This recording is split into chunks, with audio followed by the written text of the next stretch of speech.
Hello दोस्तों, कैसे हो आप सभी। उम्मीद करता हूँ कि आप सभी बहुत अच्छे होंगे। तो आज की इस नए वीडियो में हम क्लास 9th मैथ का जो हमारे पास चैप्टर नंबर 10th है हीरोन का सूत्र, उसका एक्सरसाइज 10.1 का प्रश्न संख्या पहले को सॉल्व करेंगे। लेकिन प्रश्न संख्या पहले को सॉल्व करने से पहले सबसे पहले हमें समझना होगा कि हीरोन का सूत्र क्या होता है। इस चैप्टर में हमको केवल 2 सूत्र याद रखने हैं। यदि आपको 2 सूत्र याद है तो मैं गारंटी के साथ कह सकता हूँ कि जो हमारे पास एक्सरसाइज 10.1 है इसका आप सभी सवाल अपने मन से बना लेंगे। बस आपको एक सवाल आपको बताना पड़ेगा। यदि आप एक सवाल बना लेते हैं तो आपको इसमें 6 सवाल है तो आप एक सवाल बना लेंगे, मैं बता दूंगा तो आप 5 सवाल अपने मन से बना लेंगे। लेकिन मैं 6 सवाल कराऊंगा। इस वीडियो में मैं केवल पहला नंबर सवाल करा दे रहा हूँ। तो देखिए, सबसे पहले तो हीरोन का सूत्र हमारे पास कौन कौन से सूत्र होते हैं। तो सबसे पहला जो हमारे पास होता है वो होता है त्रिभुज का क्षेत्रफल। हीरोन के सूत्र में सबसे पहला हमारे पास है त्रिभुज का क्षेत्रफल। अब त्रिभुज का क्षेत्रफल क्या होता है, तो ये हमारे पास होता है अंडर रूट के अंदर एस, अब ब्रैकेट में एस माइनस ए होता है, फिर से ब्रैकेट में एस माइनस बी होता है, फिर से ब्रैकेट में एस माइनस सी होता है। ये हमारे पास अंडर रूट के अंदर हमारे पास एस, उसके बाद फिर से गुणे में हमारे पास एस माइनस ए होता है, फिर से गुणे में एस माइनस बी होता है, फिर से गुणे में एस माइनस सी होता है। ये हमारे पास पहला हीरोन का सूत्र होता है। और दूसरा हमारे पास हीरोन का सूत्र क्या होता है, तो दूसरा हमारे पास होता है त्रिभुज का अर्ध परिमाप।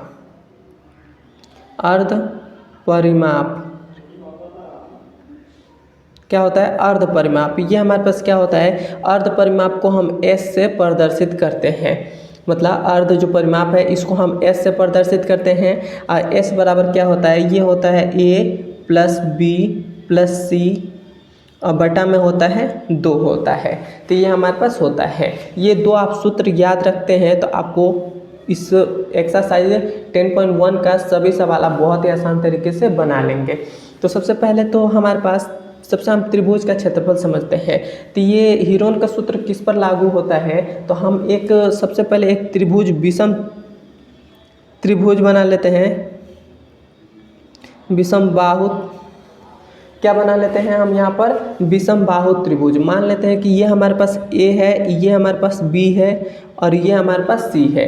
मतलब ये जो तीनों भुजा हैं ये अलग अलग है। जैसे हमारे पास ये 5 है और ये हमारे पास 7 है और ये हमारे पास 9 है।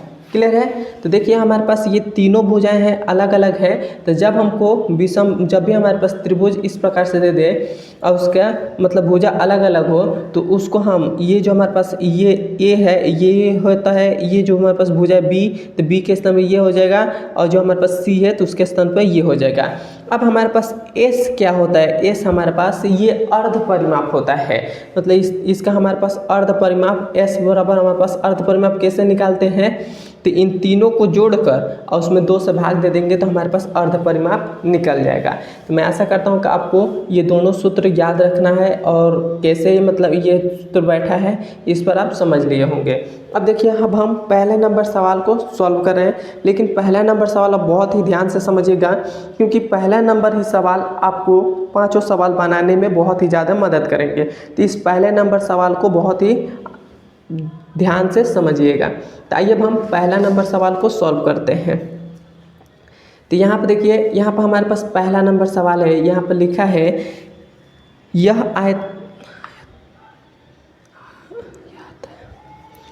यह यातायात संकेत बोर्ड पर आगे स्कूल है लिखा है। मतलब एक यातायात संकेत बोर्ड है, उस पर आगे क्या लिखा है, उस पर लिखा है कि आगे स्कूल है ये लिखा है। और हमसे कह रहा है कि और यह भुजा ए वाले एक समबाहु त्रिभुज के आकार का है। और वो जो उसकी जो भुजा है, जो हमने अभी त्रिभुज यहाँ पर बनाया था, तो वो उसकी जो तीनों भुजाएं जो है वो समबाहु है। समबाहु मतलब तीनों भुजाएं बराबर है और उसका नाम ए दे दिया है।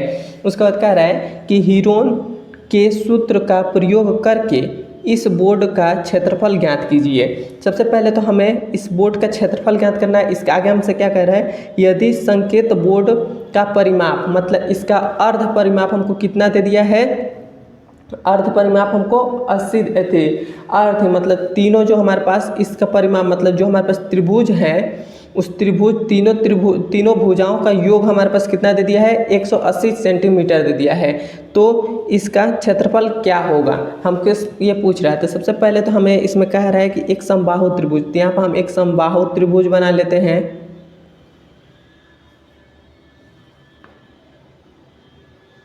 यह हमारे पास क्या है एक समबाहु त्रिभुज है और इसमें हमें कहा है कि भुजाएं सभी के सभी जो क्या है बराबर है। मतलब ये भुजा ए है, ये भी भुजा ए है, मतलब ये भी भुजा ए है, ये भी ए है, ये भी ए है।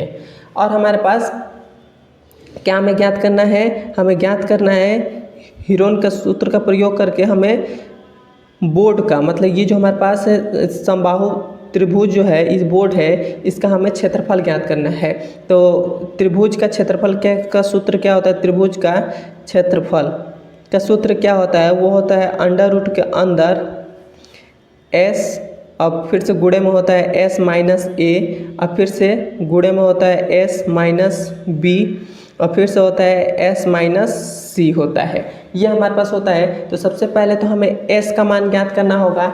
एस का मान हम कैसे ज्ञात करेंगे, तो इस त्रिभुज का हमारे पास परिमाप दे दिया, मतलब हमारे पास इन तीनों का योग ए प्लस ए, इन तीनों का योग कितना दे दिया है 180 दे दिया है। 180 दे दिया है तो ये हमारे पास कितना हो जाएगा, ये 3a हो जाएगा और ये हमारे पास 180 रहेगा। ये इसको काटेंगे तो कितनी बार में कट जाएगा, तो a बराबर 36 18 मतलब 60 बार में कट जाएगा। तो a का मान हमारे पास कितना आ गया 60 आ गया। तो इस a का मान 60 है तो इस भी a का मान 60 हो जाएगा, इस भी a का मान 60 हो जाएगा। तो a का मान निकल गया है तो हम यहाँ से इसका s का मान निकाल लेंगे, मतलब अर्ध परिमाप। त्रिभुज का अर्ध परिमाप कैसे निकालते हैं, तो a plus b plus c और बटा में 2 होता है, यही ना सूत्र होता है। लेकिन यहाँ पर हमारे पास ये जो हमारे पास भुजाएं हैं, ये भुजाएं यही ना है ए बी सी, तो ये भुजाएं सभी सेम है। तो यहाँ पर लिखेंगे a प्लस ए और बटा में 2 लिख देंगे। और ये हमारे पास a का मान कितना है 60 है, इस फिर से प्लस में 60 है, फिर से प्लस में 60 है और बटा में क्या है 2 है, तो 2 हो गया। तो ये हमारे पास क्या निकलेंगे, तो ये हमारे पास इन सबको जोड़ेंगे तो हमारे पास ये हो जाएगा 36 18 180 आ जाएगा और बट्टा में 2 है तो 2 हो गया। तो इसको काटेंगे तो हमारे कितनी बार में कट जाएगा 9 दूना 18 90 बार में कट जाएगा। तो हमारे पास s का मान कितना आ गया 90 आ गया।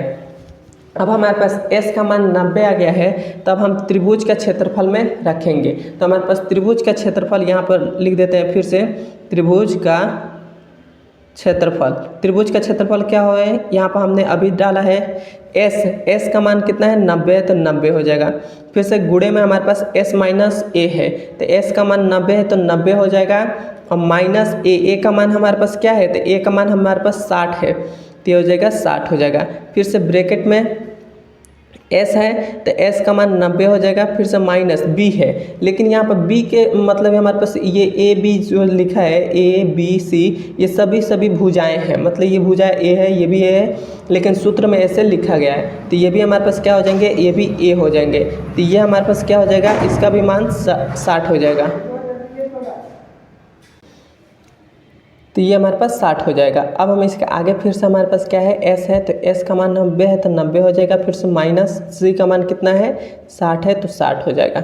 यहाँ पर a b c ये सभी के सभी सेम है, तो उसीलिए मतलब तो सूत्र में तो a b c है, लेकिन हमें क्वेश्चन में ये तीनों भुजाएं बराबर दिए है तो उसीलिए बराबर हमने लिखा है।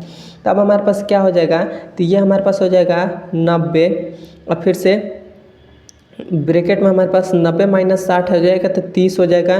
फिर से ब्रैकेट में ये 90 माइनस 60 तो ये भी 30 हो जाएगा। फिर से 90 माइनस 60 तो ये भी 30 हो जाएगा और ये अंडर रूट के अंदर है। तो ये हमारे पास हो गया। अब देखिए अब हम क्या करेंगे, अब हमारे पास ये इस अंडर रूट से बाहर निकालेंगे। तो हम क्या करेंगे, हम इस 90 को कैसे कर सकते हैं, तो इस 90 को हम 30 गुणे 3 लिख सकते हैं। 30 दूना 30 तिया 90 होता है, तो 30 तिया 90 हो गया।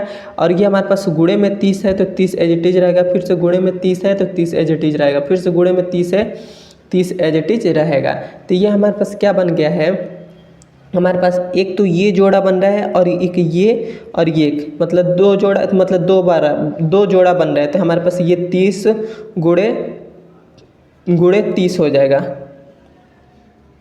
30 हो जाएगा। और अंडर रूट के अंदर क्या बच रहा है, एक ये 3 बच रहा है, तो ये 3 एज इट इज रहेगा। अब देखिए अब हमारे पास क्या हो जाएगा, तो हमारे पास 3 3 9 मतलब 900 हो जाएगा। 30 का 30 में गुणा करेंगे तो 900 हो जाएगा। अंडर रूट के अंदर हमारे पास 3 है, तो 3 सेंटीमीटर स्क्वायर हो जाएगा। तो ये हमारे पास त्रिभुज का क्षेत्रफल निकल गया। मैं आशा करता हूँ कि आपको समझ में आया होगा। समझ में आया तो एक बार मुझे कमेंट में ज़रूर बताएं। मेरे चैनल पर नए तो मेरे चैनल को ज़रूर सब्सक्राइब करिएगा और अपने दोस्तों के पास ज़रूर शेयर करिएगा।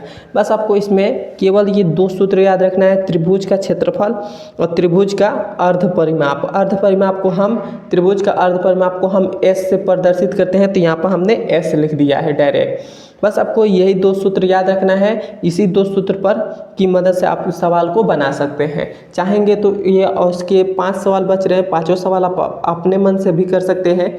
आपको नहीं आता है तो मैं आपको कल बता दूंगा 5 सवाल। मिलते हैं इसके अगले नंबर वीडियो में। धन्यवाद।